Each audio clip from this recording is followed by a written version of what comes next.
are also letters and short communications. If you've discovered something really groundbreaking and you think that the world needs to know before your final publication is ready, if you'd like to have it certified that this is something that you're working on, this is the way you can do it. And then also there are review papers, and this is something that people who are usually a little bit more experienced and advanced in their field do for the scientific community.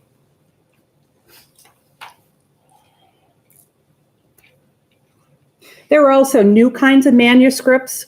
Publishers are always trying to find a way to foresee what might be useful in scientific communities. So, for example, with Elsevier, we have adaptations and customizations of methods. We have a journal called Methods X, where you can submit the different methods that you've worked on. And that's really a good way to communicate with your colleagues to show what's worked and what hasn't worked. We also publish data sets and data in brief, and also the impact of software on research and Software X.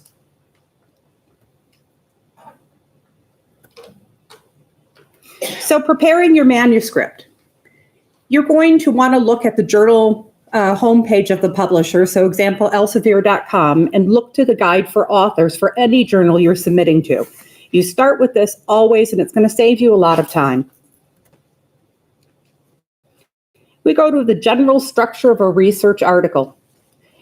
It's not always exactly like this, and this is something that you'll want, again, to check the guide for authors, but this is a basic structure that many journals adhere to.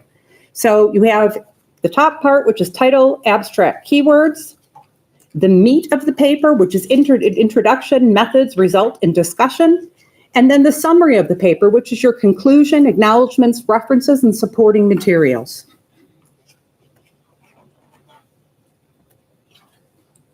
You're going to want to make sure that you have very effective manuscript titles. You think of this as the advertisement of your article. So it's going to grab a reader's attention. It should contain the fewest words possible, but in those few words, it should be concise and describe the content. So you want people to be able to look at your title and understand what they're going to read next. Identify the main issue and be careful not to use jargon and rarely used abbreviations. So for example, you can use DNA. Everybody knows what DNA is. But if there is an obscure abbreviation, you're going to want to spell it out.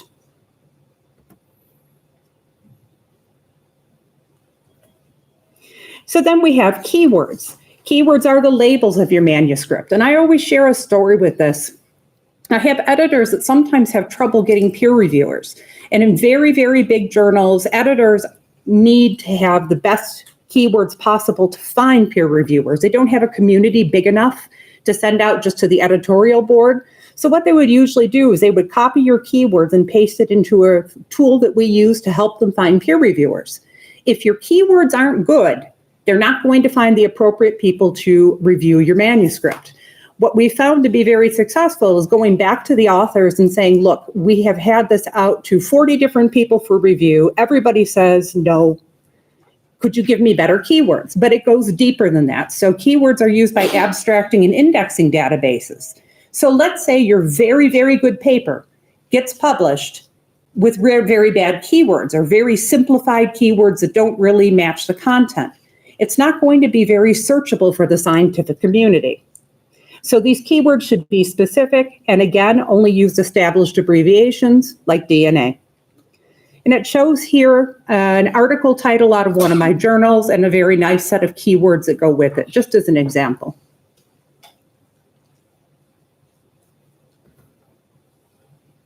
Then we get to the abstract. The abstract is another advertisement of your article because this is free for everyone. Even if you've submitted to a subscription journal, everybody can read this. So you have to summarize the problem, the methods, results, and conclusion in one single paragraph. So you want to make it interesting. Make sure it really gets the content of what you're trying to teach people. Make it accurate and specific. And a clear abstract will also influence strongly whether your work is accepted. So you have to think in terms of the way people, editors, look at things. They're first going to see the title. They're going to take a peek at the keywords. Before they read anything else, they're going to go to your abstract. So it should be a very good one. Keep it as brief as possible.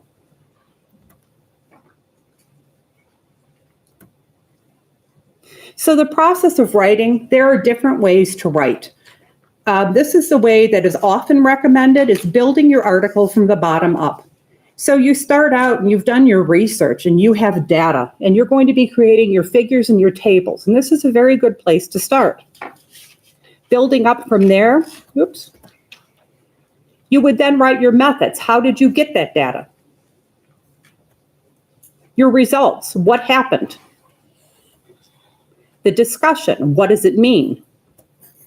And then your conclusion, your introduction, title, abstract, and keywords.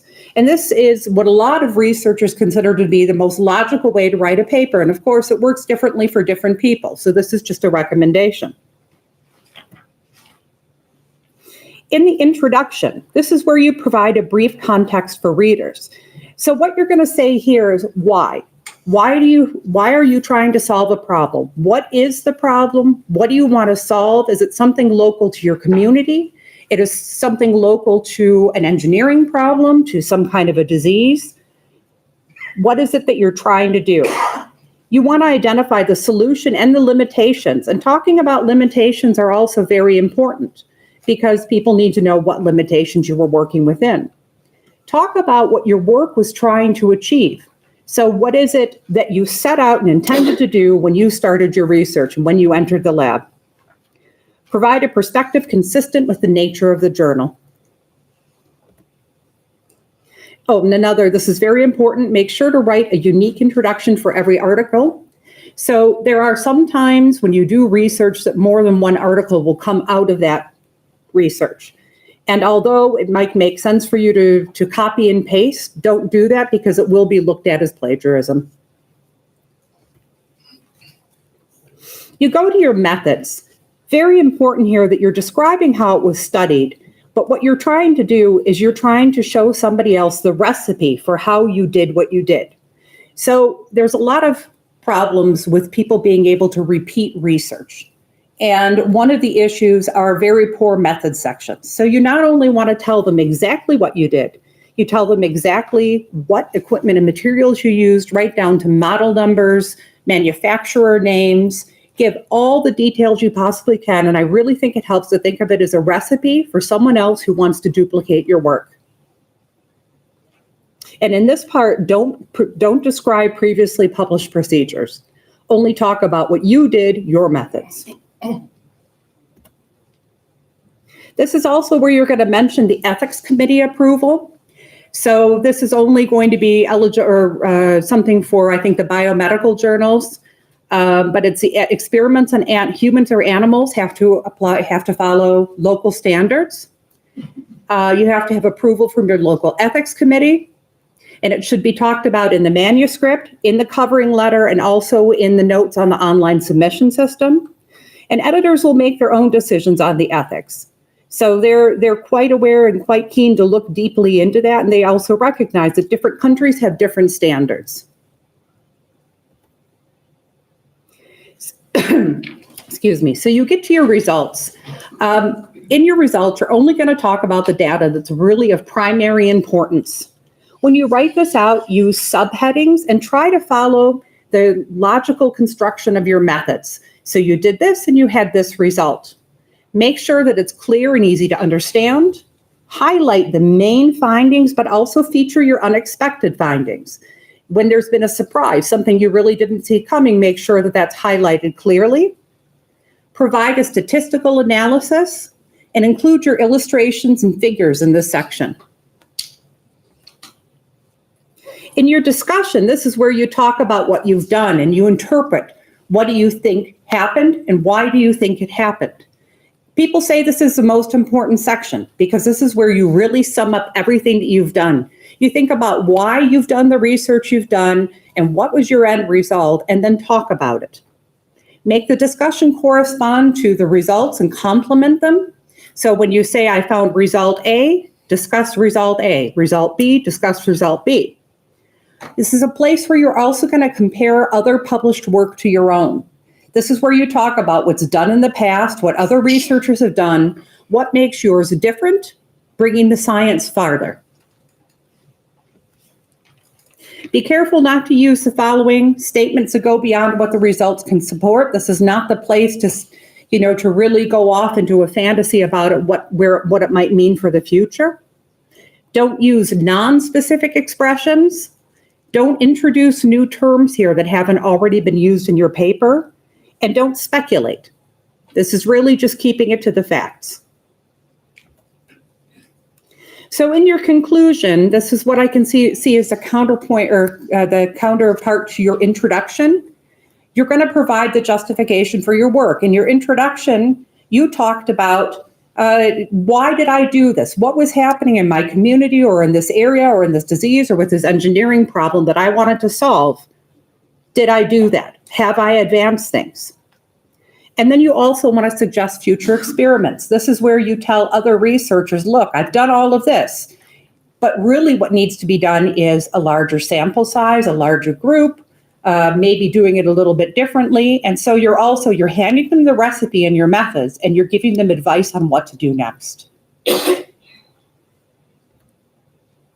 Your acknowledgements, this is where you thank your advisors, financial supporters, and funders. You say thanks to your proofreaders and your typists and suppliers if they've donated materials. Then you have your references. You don't want to use too many references because there are some people that will reference everything in the entire science that they're writing about. You want to make sure that everything you reference is something that you fully absorbed, something that you know and has become an integral part of what you're talking about in your research. Avoid excessive self-citations, but it's really important to mention here that if you are furthering your own work in the field, you have to cite yourself because you're going to be building on something that you've already done, but you don't want to do it excessively, citing everything you've ever published ever. Make sure to conform to the style guide and the guide for authors. So the journal publishing cycle. We're going to start with soliciting and managing submissions and the management of peer review. Because you've just written a research paper and you'd like to submit it to a journal. So choosing the right journal, we talked about the guide for authors and how you have to stick to that when you write your paper. But you need to find the right journal to publish your paper in. So of course you want to reach the audience for your intended work. You only submit to one journal at a time. It is absolutely forbidden against the rules, and everybody gets very upset if you submit your paper to more than one journal at a time. Your supervisor, your colleagues can provide really good suggestions. You can shortlist a handful of candidate journals, look at them, and one of the things you look at is what type of an audience are you going to be talking to? What is the readership? What hot topics are they really publishing a lot on that journal? What types of articles do they accept? And also articles in your reference list will often lead you right to the journals that might be just right for you. So Elsevier has a journal finder tool, and I think all of the larger publishers have something like this. It is helpful, and you go here and you can actually paste in your abstract or your keywords, and it'll give you lists of recommendations.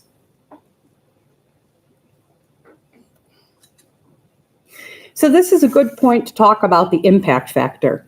So choosing the right journal, a lot of people are very focused on impact factor.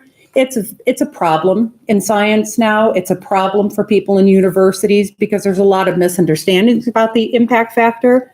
So an impact factor is not a magic number. It indicates how many times in the recent papers in a journal are cited in any given year. Can be influenced by the editorial policies of the journal, definitely influenced by the turnover in research. It's not a very accurate gauge of the quality. What we generally recommend is to look at a number of metrics to determine quality, but we understand that, I don't know if this is true in South Africa, but that often people are really forced into following the impact factor in order to get perhaps their grants or to get funding for their departments. So that is something that you might have to look at.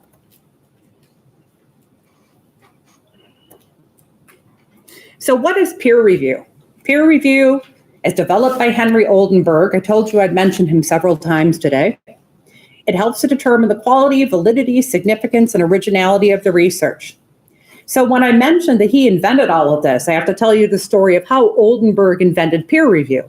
What he did back in the 1600s is he actually wrote letters to his scientific colleagues from all over Europe at the time and mailed them out, talking about the things he discovered.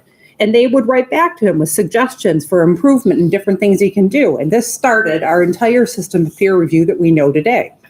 Fortunately, we're not sending letters with people riding horses across the world now. It is a lot faster, even though there are complaints that it's not fast enough.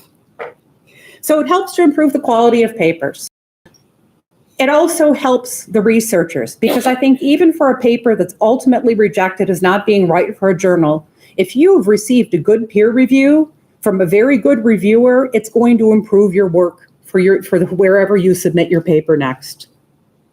So publishers like myself, like Elsevier, part of that. Alvaro is my editor, but I would never get involved in the peer review of the papers. This is totally up to the editorial staff.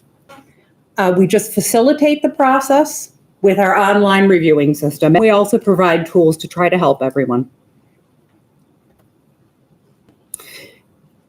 So I think I jumped ahead of myself. I talked about Oldenburg a slide too early. But still some good points here. Without peer review, there is no control in the scientific communication, and reviewers are the backbone of the entire process. So looking at peer review, some people say it's in crisis now. Peer review itself isn't in crisis, but academic research is growing to a point where it's very hard to find enough people to do the reviewing. And you can see on this chart how much the growth actually is. And I had an editor once who used to tell his young students that for every paper he wrote, he committed himself to doing 2 reviews as his thank you to the community.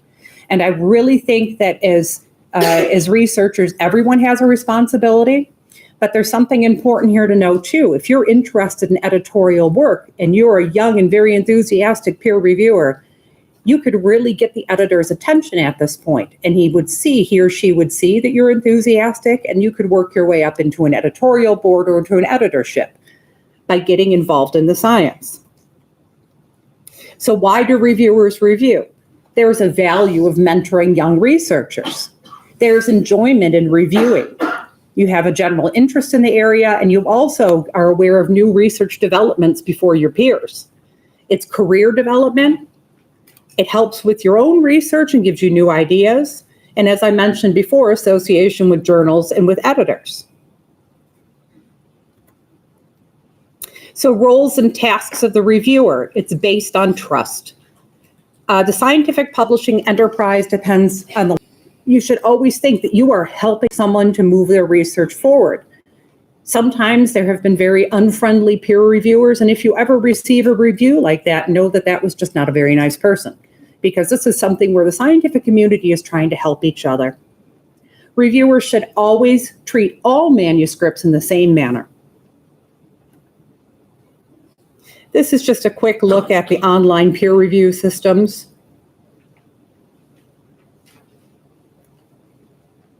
So we're moving forward in the journal publishing cycle, editing and preparing and production. So when you've submitted your manuscript, there's a preprint of the article. That's the one that's sent to the peer reviewers. But now this manuscript that you've worked so hard on from the very beginning, it's been accepted. What happens next? The document proof is going to be prepared.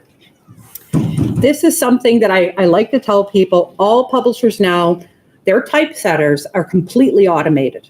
So it's actually done with a computer program. Then typesetting is turning your article into the format of the journal that fits the style. They're going to send you a proof. Knowing that this was a completely automated and computerized process, check your proof very carefully. They're usually extremely good systems, but mistakes happen. I just had a complaint from an author just yesterday that said that a sentence in the article was repeated 10 times. That was clearly a software glitch and a rather embarrassing one. Check everything. Then there's going to be the published journal article. That's where the logo, the pagination, and the journal branding is added. Then we send it off to our electronic warehouse where it's published as print, HTML, or PDF. So publishing and disseminating. Methods of dissemination, traditional print journals. When I started in publishing just a little bit more than 10 years ago, we used to send out thousands of copies of every single issue of every single journal. Today, 2019, we send out for all of my journals no more than 50 copies for each issue. Everybody wants it online now. And it seems that it's considered the old folks that want the printed copy to put on their table to collect dust. So then there's also the electronic journal platforms like Elsevier Science Direct. Then there are different advertising supported portals. Some journals, some of the larger ones like the Lancet and the Cell journals have apps. So we talk, this is something that's important to talk about here too, is other publishing models. So most journals as we know it have always been subscription. It's where you publish your paper, you shouldn't have to pay for that. There's a subscriber at the end who receives the content and they pay for the subscription, whether it's a university or a company or an individual. Then we have open access publishing, which is becoming a very hot topic in the world right now. There are certain countries that are pushing very, very strongly for this. This is where you or your institution or your funding agency pays a production fee up front, and everyone in the world can read it for free. Some journals publish exclusively open access. Other subscription journals will offer an option. So all of mine are subscriber journals, but they have an option for gold open access so that your article could be if you wanted it. So gold open access, as I said, is free, permanent access to everyone with clear guidelines, user licenses for research. So there's gold and green. Gold is the one where you pay in advance. It's published freely for everyone to read forever. Green open access is a little bit more of a friendly way because it's supported by the subscriber model. So you don't pay anything, but what happens is it's usually then embargoed for 6 months, a year, and then published somewhere else, like your institution's databases or different abstracting and indexing databases.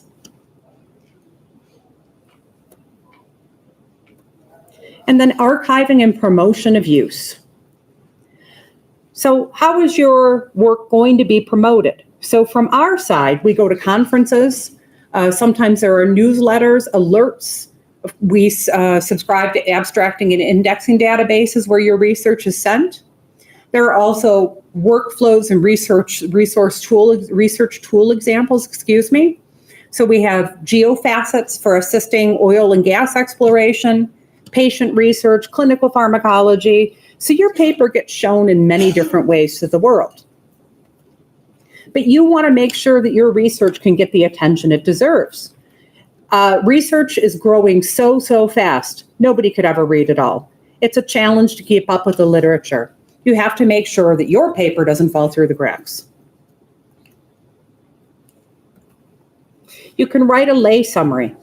So that's a short summary of a published or of an academic article. You explain these complex problems that you're solving and what you've done, what were the results, what was the impact. You describe it, you dumb it down so that the rest of the non-scientific world can understand what you're talking about. Use plain English. It can be used in your funding applications, but it makes your research accessible to a wider audience and helps with public engagement. This is really an important thing that I think often gets overlooked.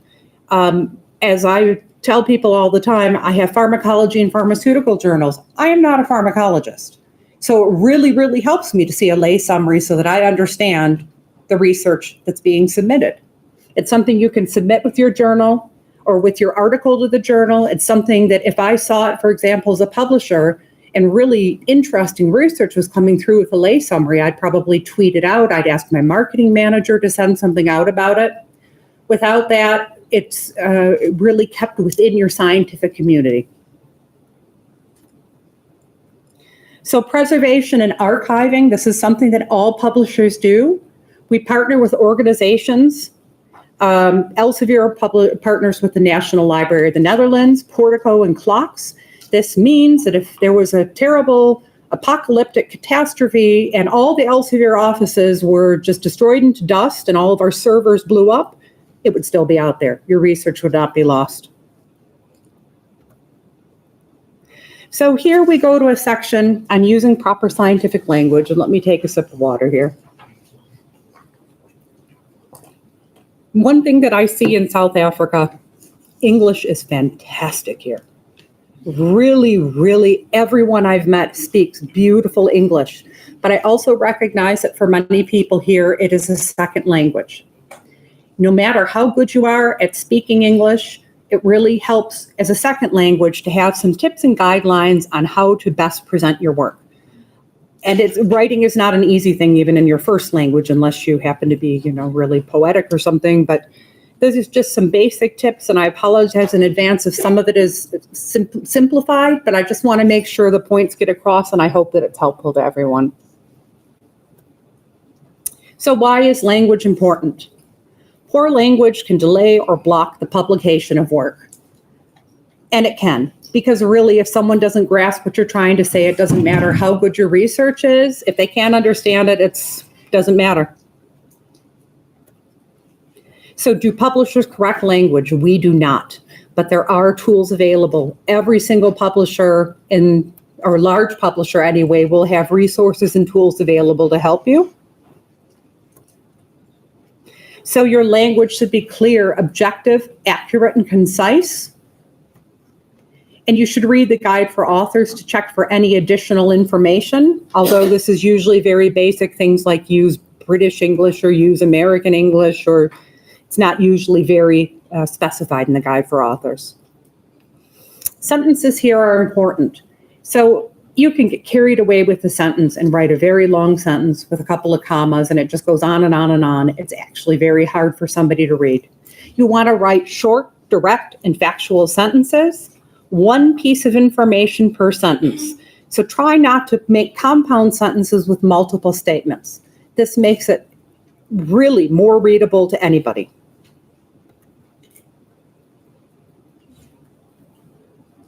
You're going to want to use present tense for things that are known facts and hypotheses. Use past tense about the experience you did. You performed those in the past.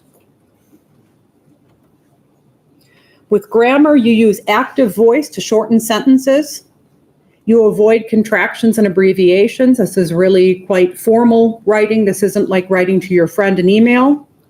Minimize the use of adverbs. So adverbs, I call them Trump words. Donald Trump's favorite thing in the entire world are adverbs. Tremendous, fantastic, wonderfully, beautifully, the best and the smartest. You don't need to flower up your language, just avoid that, Eliminate redundant phrases to describe things, and double check unfamiliar words and phrases. So in a recap, proper English, super important, super, super, super important. Use short, concise sentences, refer to the guide for authors, and actually ask a native English speaker to read over your work. It helps.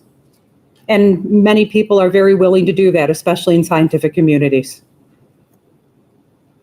So now, that was a short section, and now we're going to be moving into more serious topics like your responsibility as an author.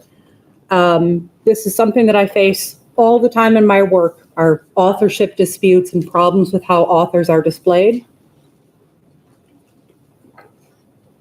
how they're put onto the papers and what order they're put on. So we're going to go over some of that. This is a disclaimer statement that they added to my presentation. So what does it mean to be an author? An author of a research paper means that you did some work. Means that you gave substantial intellectual contributions to the work. It comes with credit. It also comes with responsibility. Decisions about who will be an author and the order of authors have to be made before you start to write up the project. So these are the authorship do's and don'ts. General principles of who is listed first. First author is usually the person who conducts, supervises the data analysis and the proper presentation and interpretation of the results. This person usually puts the paper together and submits it to the journal. Co-authors, they make contributions, intellectual contributions to the data analysis and contributes to the data interpretation. Your co-authors have to review every single paper draft. This happens all too often where co-authors don't see all of the drafts and then we have problems. As an author of a paper, you, as I said before in the previous slide, you get credit, but you also have to take responsibility. So if you're in the news and you've discovered something and you're winning the Nobel Peace Prize together, that's great credit for the work that you've done. But if something goes horribly wrong, you all have to defend that work. Abuse is to be avoided. So ghost authors, somebody from your lab that you decide not to include because whatever reason you might have. If they contributed intellectually to the work, you have to name them. But also scientific writers and gift authors. So somebody just writes your paper, but you did the research. The writing of the paper does not make the author. That's somebody you mentioned in the acknowledgements. A gift author would be naming a supervisor in your lab just because you want to be nice to them or have their favor. If they did not intellectually contribute to the research, they cannot be an author. So what does it mean to be an author? A researcher completes her paper. Along the way, she consulted her advisor for guidance on the experiment, the data analysis, and writing the revised article. A professor in India assisted her in analyzing the data only. A lab assistant helped her preparing the experimental design. 2 fellow grad students read her paper and edited it. Who is listed as an author? Definitely not the people who just kind of helped with the reading and the editing or gave advice. So this person, the researcher who completed the paper, that's the first author. Other people should be in the acknowledgement section.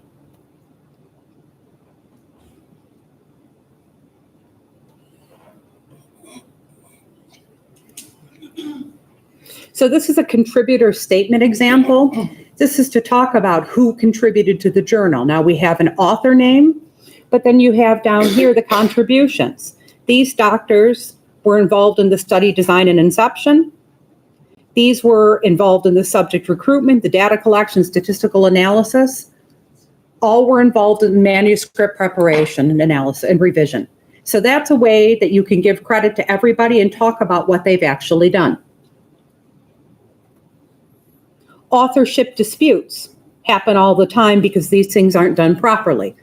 All the time. I have at any given time 5 different authorship disputes coming across my desk with my editor saying, what do I do? The rule is very simple. We do not get involved, ever. You get a very angry author, writes to the editor and said, you must retract this paper because my name was put 3rd and it should have been 1st and this should have happened or I didn't get the last draft. Totally has to be completely handled on your side. The most that we would do if it really gets out of hand is we would write to your institution and tell your university that they have to make a decision in the case and that we will abide by their response, but we don't make any of the decisions in this case. Editors can't educate, they cannot judge. If something's already been published, something can be published as a correction. So let's say that you will all agree that so-and-so other researcher should have been added to the paper. It's a simpler one. Even if all of the authors agree to that, we can't add it to the paper. We add it to a corrigendum or erratum that's published in a future issue. So key author responsibilities are reporting only real and unfabricated data. Originality. Very, very important that everything you do is original and not something borrowed from someone else. You have to declare all of your conflicts of interest and submit to only one journal at a time. The most serious issues to avoid, of course, are fabrication, article to a journal for which the editor-in-chief is a professor in the research department. And number 4, a doctor who abides by traditional healing procedures writes a paper on emerging current medical technologies. So, what do you guys think? Are any of those a conflict of interest? And if so, which ones?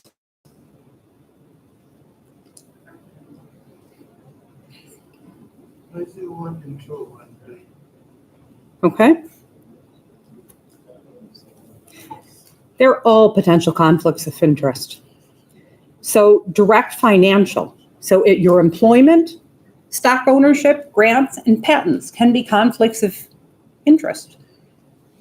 Indirect financial, so consultancies, receiving honoraria, mutual funds, expert testimony. Career and intellectual, institutional, and personal belief. That doesn't mean that they're actually wrong, but they have to be disclosed in your manuscript. Because the last thing you want is for somebody to come back and say, oh, but I know that that guy over there, I know that he thinks this and this, or I know that he worked for this company. Just disclose it in your paper.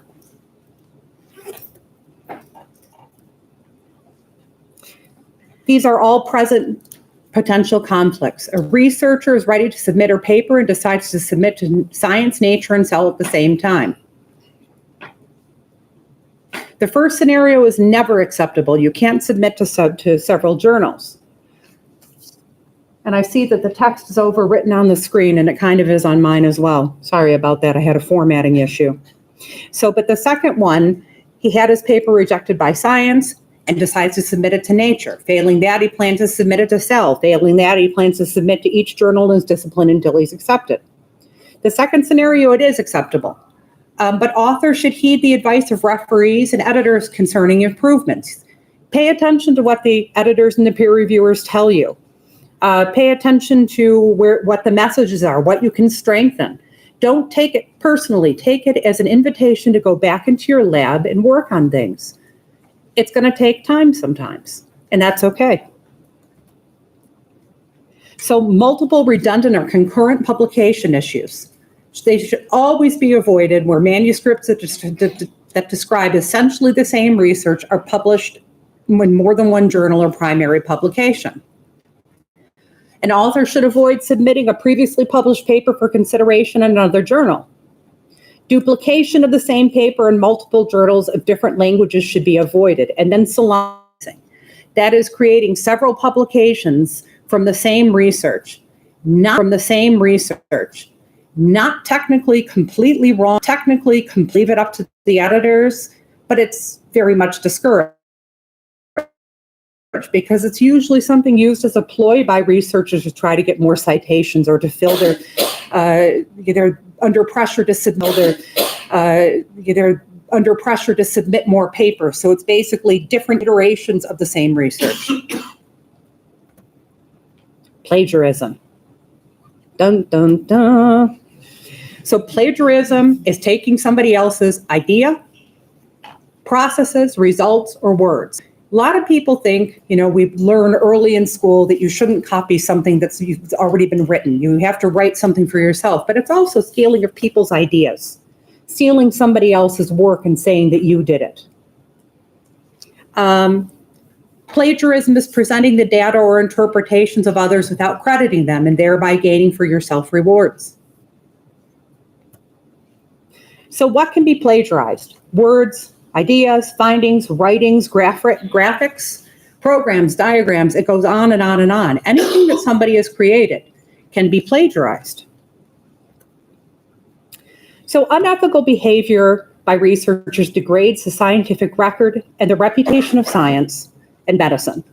It affects the reputation of not just the author, but sometimes their institution and their co-authors. Sometimes an author slips something in and co-authors don't realize it. We see that a lot. Co-authors coming and saying, we had no idea that he did this. And you know what? That's really sad. But at that point, it starts to sound, like, maybe I'd say that too. I didn't know. I didn't know anything about that. We can't go by that. We have to go by what we see, the crime that has been committed in science. Correct citation is the key, and it's not such a difficult thing to be sure to cite things. It places your work in context, you acknowledge the findings of others on which you've built your work, and you maintain the credibility and accuracy of scientific literature. Citation is going to keep you out of trouble.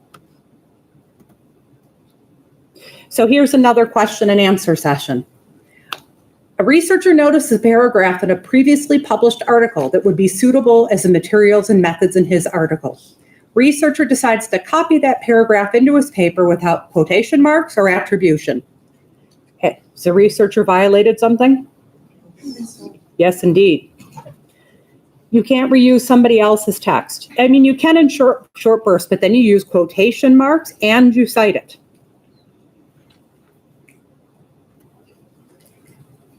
Plagiarism is the highest of ethical issues, but it's also often the easiest to find, especially if it's plagiarism by plagiarizing somebody's words, not their thoughts, not their ideas, because we have tools to help us find plagiarized papers. So this is a look at all of the cases that were submitted to Elsevier in 2012. And it's quite an interesting pie, but most of it is plagiarism. So how big is the problem? The actual rates are low, but in absolute numbers, it's still alarming. So there's a perception problem with editors, publishers, and media, is that the rates are increasing, but there's really no evidence of that. So it's all kind of for me, it's a feeling. I am constantly bombarded by this, but I think also with the use of the tools. So we give all of our editors a tool where they can check for plagiarism. And I think that researchers have realized that this is happening, and it might be starting to flow back the other way. It isn't quite as bad as it was for a while. Would you agree? Yeah. So how big is the problem of plagiarism? It's a huge database of 30 plus million articles from 50,000 plus journals from 400 plus publishers. We have software that alerts the editors, as I just explained. Many Elsevier journals now check every submitted article using cross-check, and actually I would say 95%. We might have a few lazy editors that don't, but they know how important it is. So it's serious, but it's super easily avoidable. You can use ideas, you can use phrases and arguments from other sources. You just have to make sure to cite them. Acknowledge the original source, acknowledge the original author. Paraphrasing is a way that you can do it, but it's also still unacceptable. You can't just paraphrase somebody else's ideas and say that that's right. You still have to cite that. Can you plagiarize your own work? Text recycling. It's a gray area. Yes, you can. But an editor, you can plagiarize your own work. An editor is going to see when they run this report that there might be a big chunk of your paper that was copied exactly from another paper you wrote. It's not acceptable, but what they'll usually do is send it back to you and say, please rewrite the section. They wouldn't, just accuse you of something ethical. And often it's the method section, because how many different ways can you write how you've done an experiment? It is a very difficult problem. So a consequences question. A researcher has plagiarized another author's article. What are the potential consequences? Does anyone know?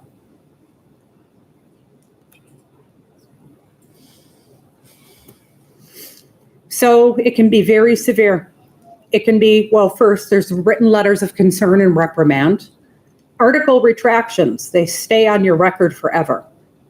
The articles don't just disappear from the journals, but we stamp them retracted with a reason. And there might also be disciplinary action on the part of the researcher's institute or funding body.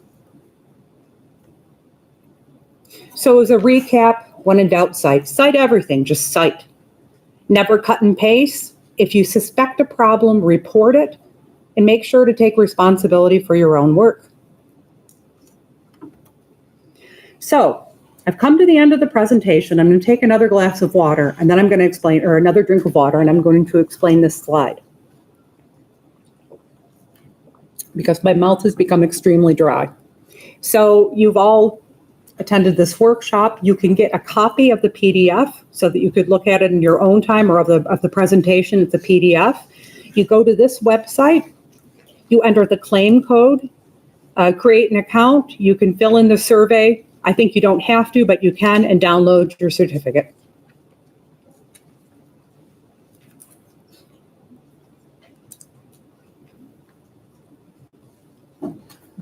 Okay, thank you very much, everyone.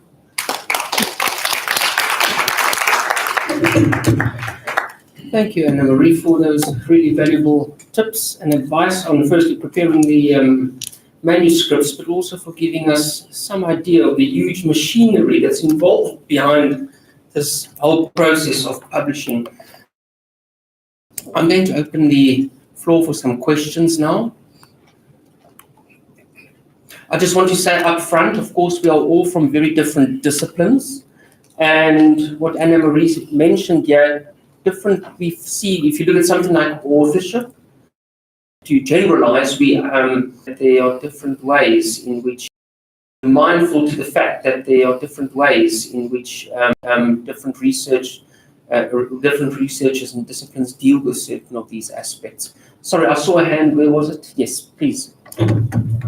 Can you maybe just identify yourself so that we know where you're from and who you are? And there is a mic. Can you just pass that down there, please? Just hold in the button, it will go in, and then you can talk at the bottom. There's a button that you need to press, apparently. Hold it in. It's green. No. Hold it in. Hello. Okay, so just speak loudly then. Okay. I'm Dr. Yemia from the business school. I have two questions, and the first one is I want to ask what percentage of plagiarism is accepted, if there's any percentage? Does it have to be 0%? No, because it counts words like and, or. It will never get to 0%. What the editors ultimately look for, and you can correct me if I'm wrong, but it's color-coded by sources. And they'll often scroll through and look for large blocks or large repetitions of the same color from the same source. So no, it does not have to be 0. We never give a percentage because it could be just 5% plagiarism, but it could be an entire paragraph stolen from someone else's work. But it'll never be 0. Sorry, can I just follow on? Because it's an important question which I am asked often. So firstly, when you said how much percent plagiarism is acceptable? 0. Rather, let's say similarity. How much percentage similarity is acceptable?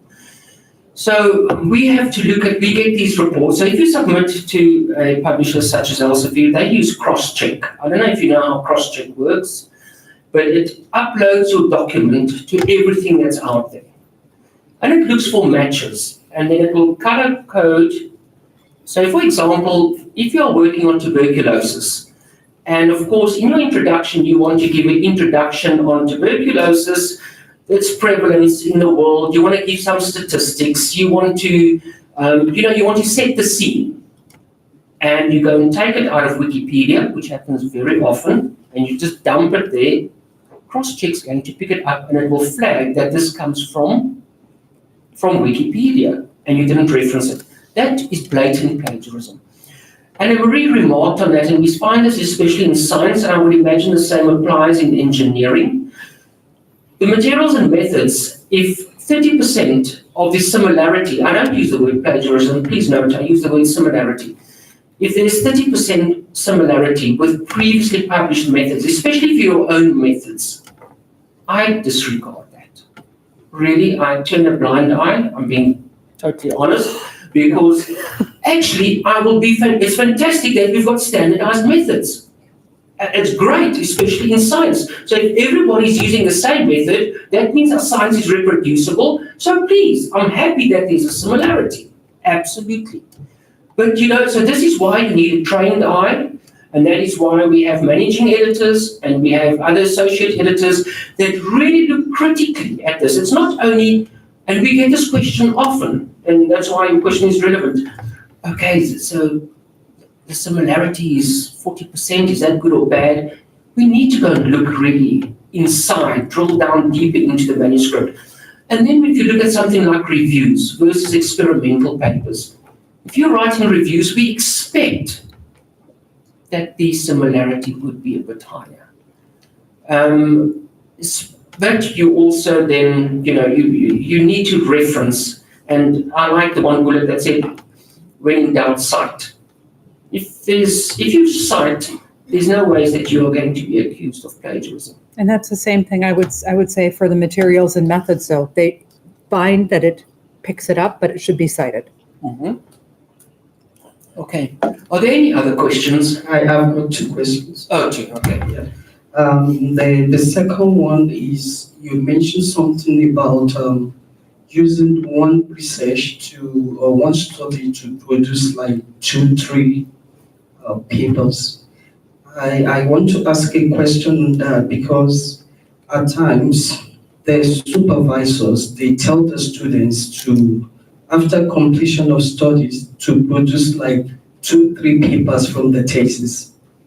Definitely the method is going to be the same for the 3, but Yeah, and in that case, it is fine. Also, when you're producing from the thesis, you do want to maximize that. That's why I said also this is a gray area, because it really depends on the intention, and it's something that the editor is going to be able to see. If you're just trying to get as many papers as you can, and it's not really any advancement or much difference, then it's a problem. But in that case, I'd say you're fine. If I can, sorry, I'm not hijacking this. Anna-Marie asked me to, Anna-Marie purposefully asked me to please also share some of my thoughts and experiences as an editor of several journals. You know, I want to use myself as an example. When I did my master's thesis, I sliced 3 papers out of that because that was what you do when you're an early career researcher. You like to have one, well, we actually called it part A, B, and C. Having said that, it was a logical way to maybe do it. If I reflect now, and if I have to apply the experience I have now, I would have put this together as one paper, and I think it would have had more impact. So I think that comes with a process of academic development and maturity, if I may say so. I think you should be guided also by your supervisors. And unfortunately, Anna-Marie, you don't know this, but in South Africa we have which some people find quite a bizarre situation. We're one of the few countries in the world where you are credited financially for publications. Not you as an author, but your institution. So I've been very vocal about this. I know the research office doesn't like when I say this, or some individuals, but I think that I'll be the first one to put up my hand and say that system should be completely scrapped. And we said that there should be another process put in place by which I don't believe that one should be remunerated for scientific communication and publication. So what we find, because you are rewarded financially per publication unit. So the more papers, the more money. So why I'm saying this is quite unique to South. I think it's only South Africa and Brazil, if I stand to be corrected, where such a system applies. I am not saying everybody abuses it. I am not generalizing, but you will agree with me. When this is involved, you know, when people smell money, then the system doesn't open itself by default for abuse. So yes, I go back to my students now, and I can, with the wisdom which I have gained over years, I really like to bulk up studies. I would prefer to put a couple of nice ideas together in one paper and rather aim for a higher impact journal, rather than watering it down into 3 papers and sending it to 3 mediocre journals. It depends on the subject. I mean, some things can be split up. Some things, you know, become very artificial. And just remember that, I mean, when something is published, it's lasting. It's there forever. And people start to put this together and say, good heavens, why did this person go and produce 3 papers of what is actually a logical, single, coherent unit? People pick this up. Any further questions? Yes, please, sir. Yes, my name is Maputumulot. Okay, we can maybe leave the mic, then we can just leave it, people can just pass it amongst themselves. Yes, please. My name is Maputumulot. I'm a student. I just want to ask, is it possible that I can publish concept code before I can be registered as a student? And so does the same apply for thesis and dissertation? Well, I think, well, firstly, you have to publish under an affiliation. That's the first thing I want to say. So you can't, yeah, you can probably publish under your home address, but that would be a bit strange. So usually when you publish, you need to be associated with an affiliation. So I would imagine that you should be registered. Your question really also is journal specific. So many journals allow concept notes or research notes, we call them, or what's the other word for to get things published very quickly? Yeah. The letters and The letters, you know, Yeah. these type of things. Excuse me. But once again, this is journal specific. So the journals I'm involved in, for example, we don't have that category. So it really depends on the journal. Does that answer your question? Anna Marie, would you like to add anything? Yeah, no, I think Alvaro's right, and I'm really not completely sure on the answer, but I would say, yeah, missing the affiliation, but you might be able to overcome that. Journal specific. Okay, any further questions? It's very rare that we have somebody here from Elsevier, am I right, Della? Yes. So please maximize this opportunity, ask these questions.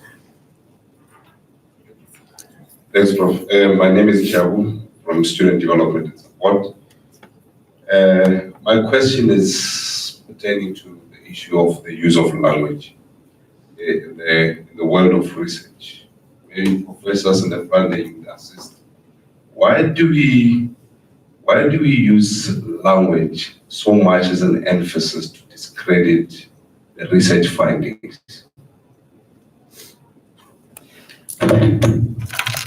That's a very good point, because the language isn't what makes.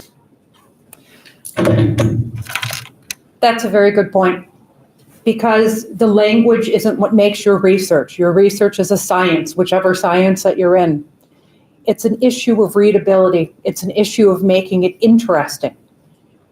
It's not discrediting your science, but if it's like with anything, if you want to get your idea across to somebody, if you want to convince them of something, you have to be able to express yourself well. Now, in most cases, that's going to be something you do verbally in your language, in a second language.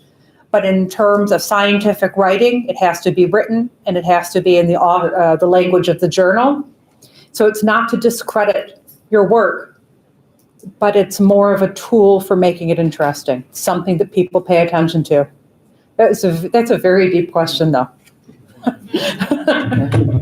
If I can follow up with that, yes, I get these questions often, and it's something that I also battle with because I'm involved with a journal that deals with traditional medicines, which are typically practiced by countries where English is not the first language. English is not my first language either. So we have papers coming in from China, India, Brazil, all of Latin Americas. And once again, you can block your ears. I have to be careful what I say here. Yeah, because it's streamed. Oh, it's streamed. I will never, ever reject a paper for language only. I do not expect a paper to be written in the Queen's English. I don't need to have this beautiful poetic script that brings tears to my eyes when I read it. It's okay, there are a couple of errors and it's a bit, there's different ways of saying things. However, we have to, what I've said to the gentleman here, we have to remember that when you publish something, it's lasting. And you know that I often get letters from people, my peers, maybe as an act of jealousy, I don't know, but there are people that actually go and read everything and they try to find something that they can say, how the hell could you have published this? Look at the absolute sloppy English. So that, we have to we have to protect ourselves away in a way as well. But I have moved away from this, that it needs to be absolutely pristine, beautifully written prose before you accept it. If I get the message and it's not sloppy and it's okay, it goes through. And most of the reviewers anyway, they would remark on that. And I can tell you in our journal, it is very rare that a paper is rejected on language, although we would make very strong suggestions that please check the language. Especially in, things like the abstract. This is sometimes the only thing that people will read is your title and your abstract.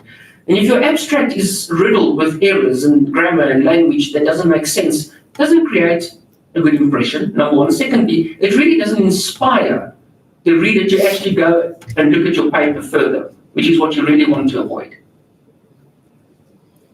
Okay, sorry, I haven't kept track with the names. Bella, can I ask you, because I don't want to be accused of being biased or being blind, but I cannot remember the sequence in which the hands were raised.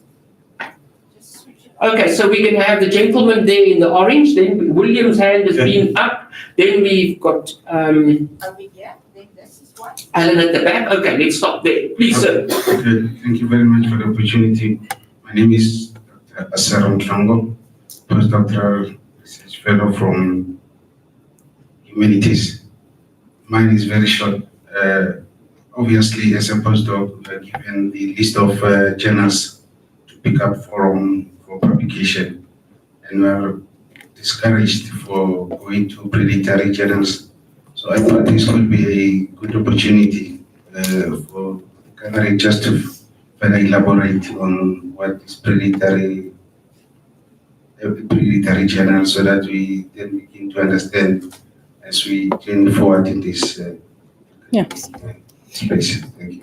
I keep getting asked similar questions, and I think I need to add a slide to my presentations. Absolutely. Predatory journals are a really big problem right now. So what it is, there, as you know, open access journals that charge you for publishing.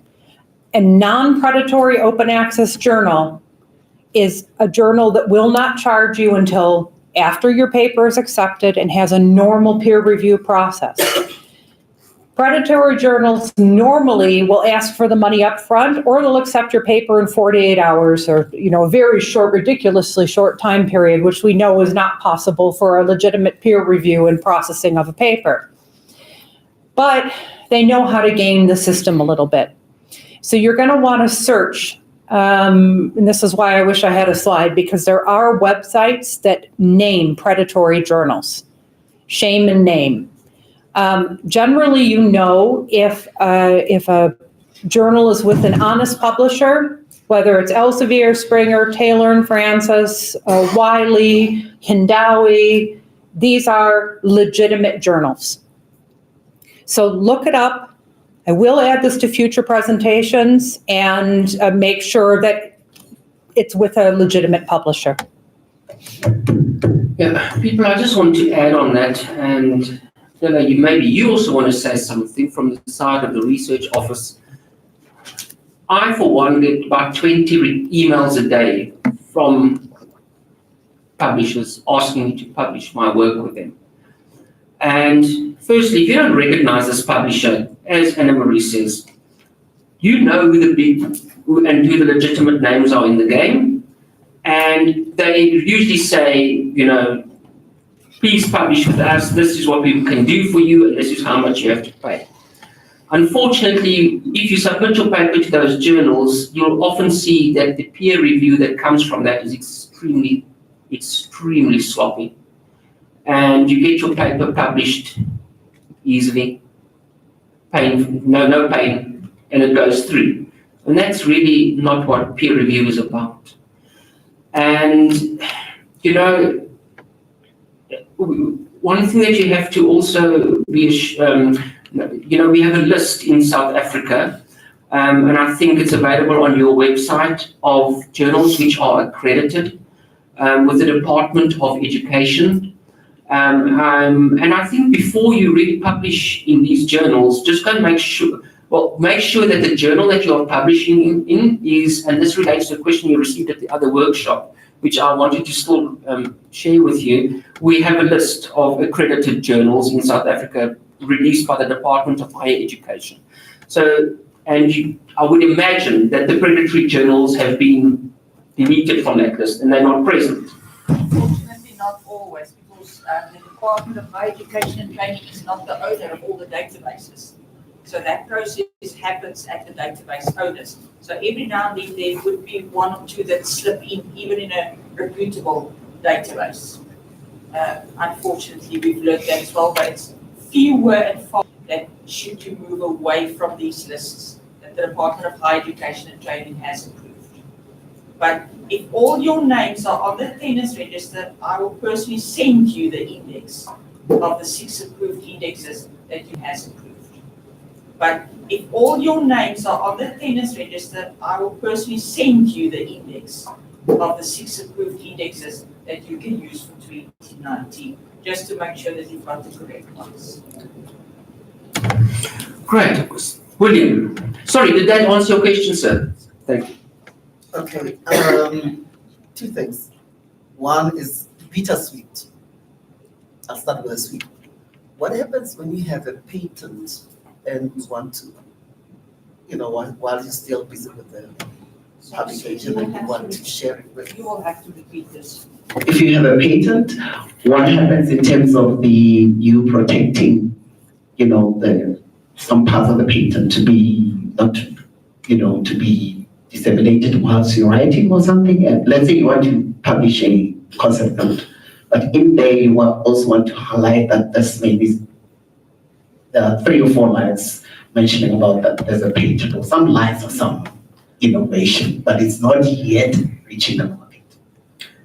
William, you have to be extremely careful because, once something is published in the public domain, it's public knowledge. There's no patent. And then you'll really need to work very closely. We have a very efficient technology transfer office at TUT, and they would really guide you, even if it just, you'll need to file a provisional patent, which the institution assists you with, and then you can gladly publish and carry on doing that without, loss of intellectual property, if that is what you're asking. Yeah, I'm saying, let's say you, Prof, you know that this molecule has a potential of becoming something. And then during the review process, then I mentioned to you that this is going to be my molecule. How much protection do I have in the review process? And On that, you can't patent a molecule, but I know what you are asking. I would be very reluctant if I think that there's really good, that there's a strong case for really, that there's a strong case for really, you need to protect intellectual property, and I wouldn't even put the carrot out there or a teaser in a publication. I will keep it secret. okay. I would keep it secret. Yeah. The beta part is the politics. I think this is the first of its own kind ever since I came to TUT 17 years ago. But I think supervisors, if they claim to be supervisors, they need to undergo sort of training because you've upheld high standards of research. Because what I see is that there's more emphasis on the linguistics than the science, and most students are grappling as to which one is impressive to the supervisor. So today I feel much more comfortable, and I think people who think they are supervisors, they should attend such workshops. Good. That's for our research office. Mrs. Wright is going to have a workshop for supervisors in research, publication, and ethics thereof. And we will get Professor Viljoen. Thank you very much for the presentation. My name is Henry. I'm from the architecture department, rounding off my master's. I have a question on, the citation, and you were speaking about citing work that, you've absorbed the information and all of that. In that case, you might want to use information from those materials in different aspects of the article that you're writing. So my question is on, some of the citation systems, e.g. energy and buildings, they use the number system.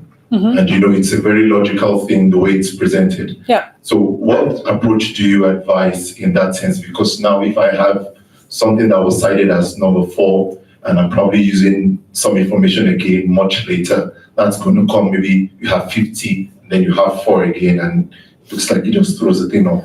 But you should be able to go back with any reference management software to go back and use number 4 again and again because you're referencing the one material in several different ways. Am I right about how the software goes? Yeah, Yes. take note of something. Yeah, I use EndNote. So what I'm asking is that is okay. That is Yes, absolutely. okay. Thank you. I just want to add on that we get this question often about referencing format and style and things like this. I don't care what style is followed. I don't, because I focus on the science as long as it's consistent. I don't care what format, because the publisher is going to change it anyway.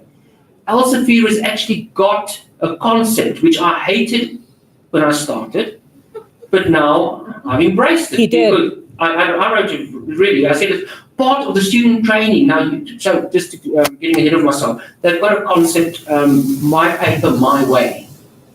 So it's your paper. You can submit it your way.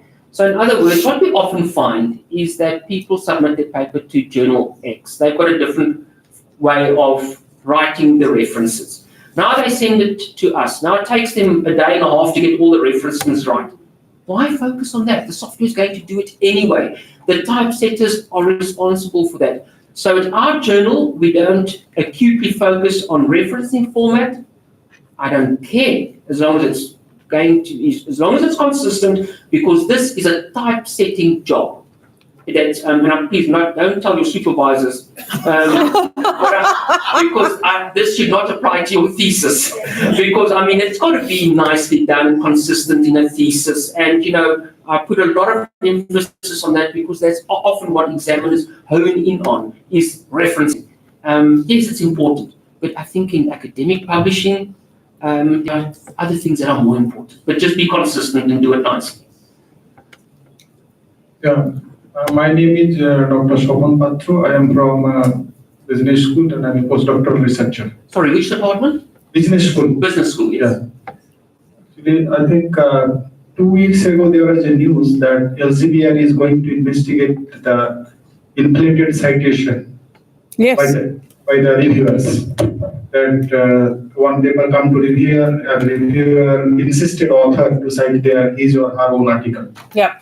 So it is it's a general tendency that suppose I am a reviewer, established researcher in this field, so the paper will certainly come to me for review. And if I say that my works is not cited, so certainly I will insist author to cite my paper. So this is general human tendency. I know Elsevier is a very big publisher. So is it a de facto standard by Elsevier or what it is, This is, okay, so this isn't an issue of a peer reviewer every now and then saying you missed a citation because I wrote the defining work in this field and it should be cited. These are peer reviewers who are systematically abusing the system. And what they're doing is that they're giving good reviews as long as the researcher is citing everything that they've ever published. Journals out there where the editors are insisting that they have to go back and cite the journal, whether it's relevant or not, to boost the impact factor. So these are huge abuses of the system. Of course, they're going to where the editors are insisting that they have to go back and cite the journal, whether it's relevant or not, to boost the impact factor. So these are huge abuses of the system.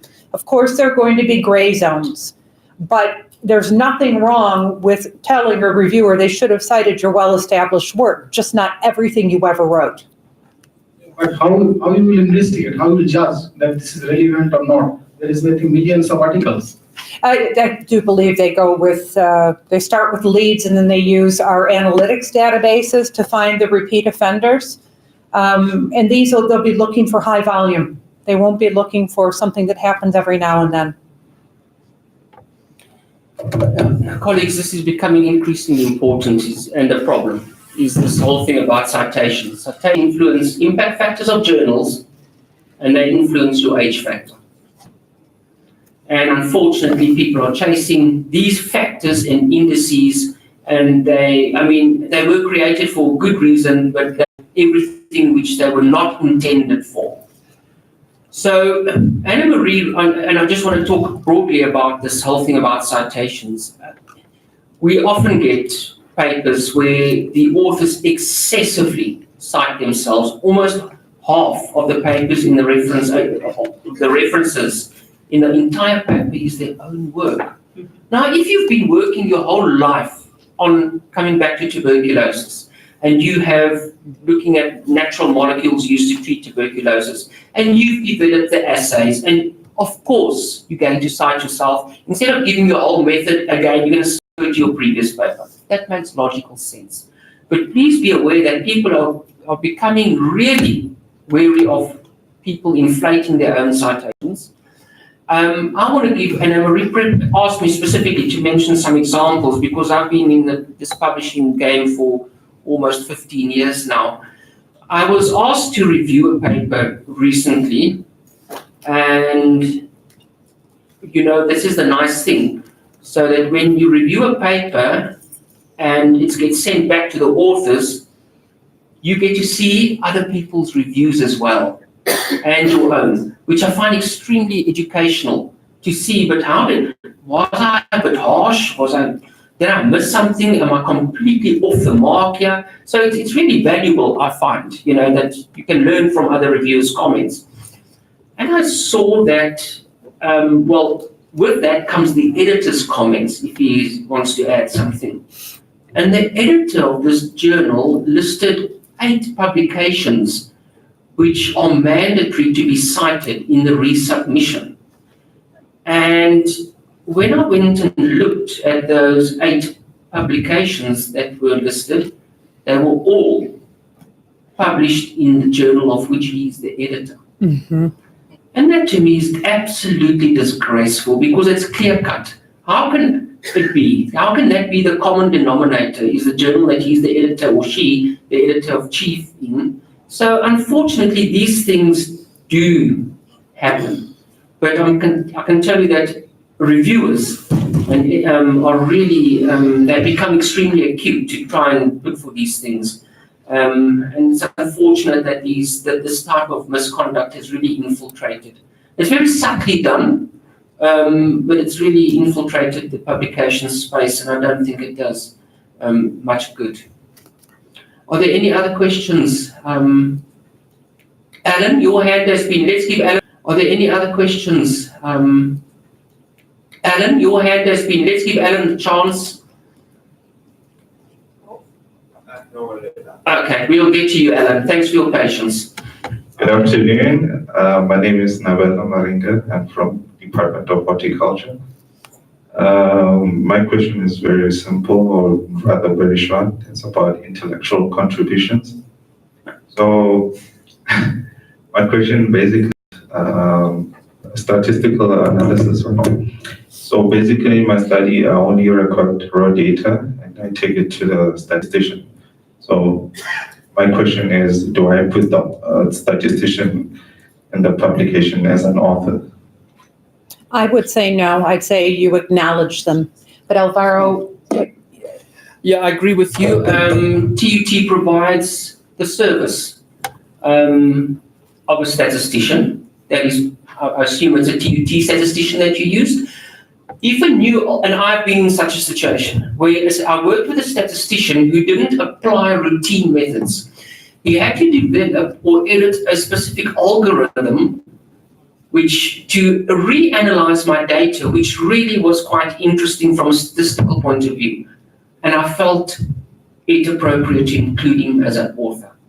But if it is routine analysis to give advice, this is why the person is employed to do this. And I think this is something that we don't actually do well in South Africa.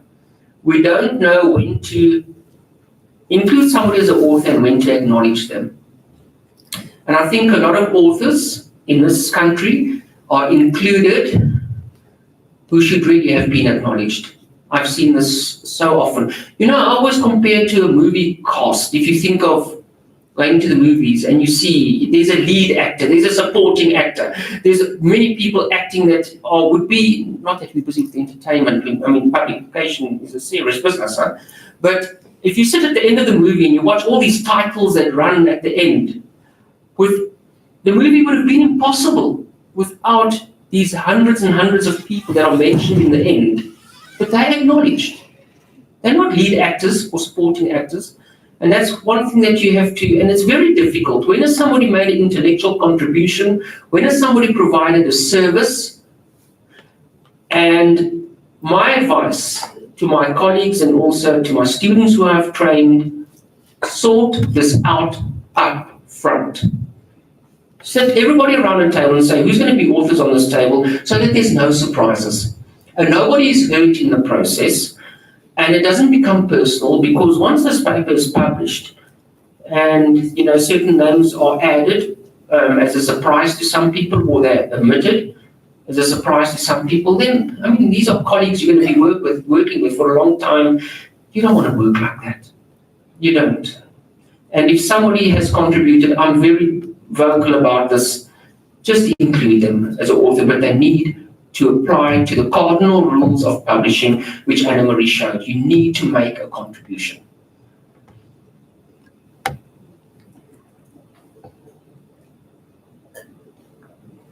At last, you got your chance, Alan. Come on now, Alan. You said that you're scared. Okay, my question is, I'm Ellen from the Medicine Stats Department.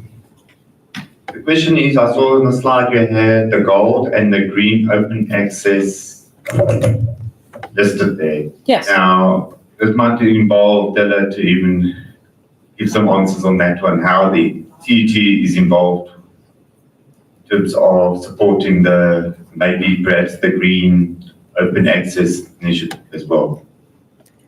Yeah, I don't know what the policies are here. The TUT library manages that whole process. So my ask would be to actually discuss this with your information librarian. There are specific people at TUT who deals with open access and the green or the gold. Not the Springboks, but... I just want to say something about that, and I want to ask Anna Marie for, we sit in a big dilemma in this country.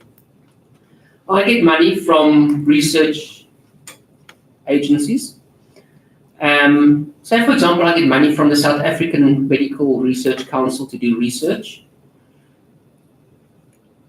The taxpayers have already paid for my research. They're entitled to have access to that research.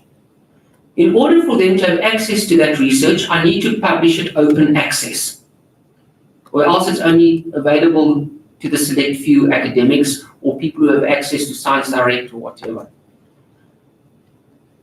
The South African Medical Research Council does not allow or does not give me money to make these open access. People, to make a paper open access is in South African exchange rate, it's in excess of 30,000 Rand to make one paper open access. Where is this money coming from, and how are we going to get past this? Because it's an absolute dilemma. And the funding agencies insist that it must be open access, but they're not giving you money to publishing it open access. This is the dilemma that we are facing. Do you have any advice? No. It's a problem that's being faced around the world. So, for example, in Germany, the German government has decided to suspend access to many different databases, including Elsevier's, because they're too expensive. But they won't give the researchers the money to fund open access. It is a huge problem. And then we have other places, like right now in the UK, the Netherlands, parts of Scandinavia, California, where they're demanding everything gold open access, and they're paying for it. And they want more journals made open access. There's Plan S that's happening in Europe where they want to make everything gold open access. And what I feel is that they are really hurting the communities where that research money isn't available. The grant money for open access isn't available. So it's a huge issue in the entire community now, the entire scientific community worldwide. Is what's going to happen in the future, we don't know. And so no, I don't really have solutions. I want to share a personal situation. Is once again, we were busy with a project. I just joined TUT, and there was no money for open access. But we published a paper that was eventually which appeared in the American Journal of Chemical Society of America. Now, not many libraries have full access to this journal. It's or to the specific journal within the in this cassette of the American Society, and we really believed in the content of this, and we thought that it would make a tremendous impact. And we decided to get some funds together, and we made this open access. We paid the money, we managed to get it somehow, and we paid it in open access. And why I'm telling you the story is because it now happens to be one of the most highly cited papers. And I'm extremely happy about that because, I mean, it's firstly, the access is not restricted. In my opinion, science should not be restricted. It should be out there for everybody. But not everybody has access. And so you need to really negotiate with people up front, with the people providing the funding. And maybe, you know, I know some universities are now providing some bridge funding as well. They will give you some support towards open access. But I can tell you, and why I'm telling you the story, because, you know, it comes down later to reward you. It's nice to see that your papers are being cited. And, you know, especially by industry has always got access, but industry download, they don't cite. And it's really, if you've got a hot paper that you really believe with, and you think that's going to have strong impact, I mean, because let's be honest, citations are important. It's some indicator of the relevance of your research, of the impact of your research. So we really find ourselves in this catch-22 situation, and I think this is a debate that we're going to really have to engage with the library and our research office, you know, especially for developing and new researchers. They don't have the money. I mean, I'm an established researcher, I say that humbly, but I battled to scrape 32,000 Rand together for one paper. We're publishing on average between 15 and 20 papers a year. Imagine each of those need to be open access. It will wipe out my entire grant. So we're really sitting with a tough situation. If I just may say that almost the library is actually busy with an investigation into open access. The misnomer is open access is free access, and it's not the case at all. Yeah. So they are busy actually. I think it's a South African wide at the moment that libraries are looking into those kinds of licenses. Anna-Marie, am I right in saying that the paper that you submit to a journal before peer review, that copy you can submit to a repository anywhere. Usually some institutions actually insist on that. The National Research Foundation now also insists on that. And am I right in saying that the copy that goes in this repository, which people can access, what's called pre-publication or whatever? Preprint. Or is that copy that you upload there, may you incorporate the comments of the reviewers, yes or no? Yes, usually. The thing is, you can't give your final published paper, but the final one prior to the submission or prior to acceptance, you can put up there. So you can put up different iterations of this manuscript. Now, many people are not aware of this. And it's not in violation of the copyright. You sign the final transfer of copyright is on the accepted manuscript. So the version prior to acceptance can go into a national repository. I don't know if TUT also insists on this. Sorry if I've not been compliant, but I know that many institutions now insist that the preprint version has to be available for anybody to read. You can talk then. When you get asked by ResearchGate, people can contact you and ask you for a copy of the paper. Okay, this is a good point, and I think this is something that I was actually glad. Thank you, Jill, for raising that. Many of you have read about, and you've got emails, you uploaded papers to ResearchGate, and you got the email from ResearchGate, or from Elsevier, rather, sorry, to say, take down your paper. This has been big discussion. And the other publishers. Yes. So I would really, was meaning to ask you this because I need to be educated on this. Yes, so perfectly fine. Anything prior to that final manuscript, the final published manuscript can go on ResearchGate. Not just Elsevier yelling, it was actually all publishers came together because there were horrible copyright violations. But anything prior to the final manuscript is fine on ResearchGate. If your paper is published open access, can you upload it Yes. to ResearchGate? Yes, but that has a clear user license, a clear copyright that's with you. People, please remember that.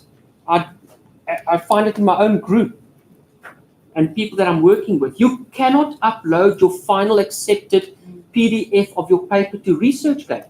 And everybody's doing this. The full final printed copy is there. It's a violation of the copyright. You can, the very first, the very final version that you submit to whichever publisher, that you can upload as a PDF.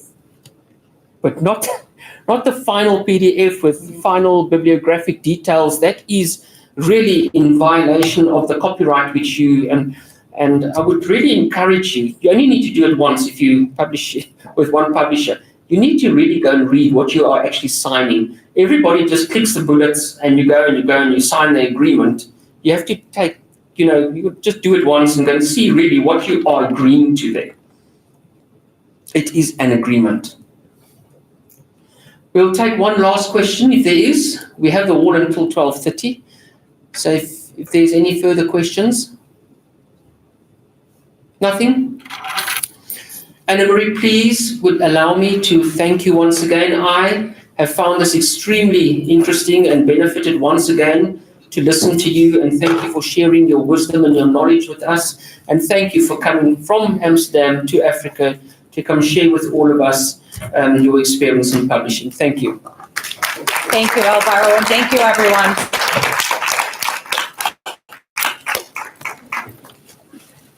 So maybe I'd just like to introduce you to Anna-Marie. Please just make sure that you sign the agreement register. I'll send you the slides. So this is my